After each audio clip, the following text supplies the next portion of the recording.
È stata portata avanti, mi spiace dirlo, è stata portata avanti molto male questa questione. È una posizione netta quella assunta da Stefano Zecchi su polemiche e proteste dei dipendenti della Fenice contro la nomina di Beatrice Venezia direttrice artistica del teatro.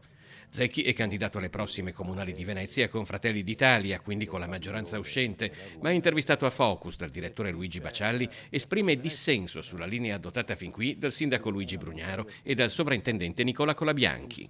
Non ci si mette mai contro l'orchestra, mai. Si cerca il dialogo, si cerca l'accordo.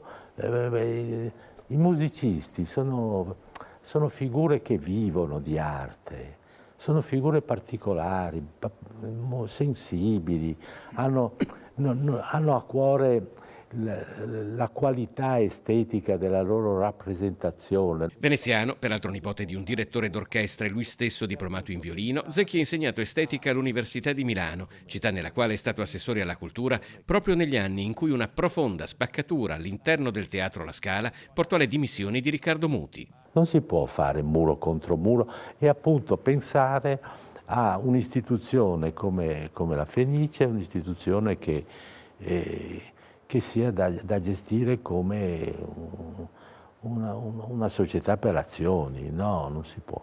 Anche sulla partecipazione della Russia alla Biennale, Zecchi non è d'accordo col sindaco Brugnaro e in questo caso con il presidente della Fondazione Biennale, Pietrangelo Buttafuoco.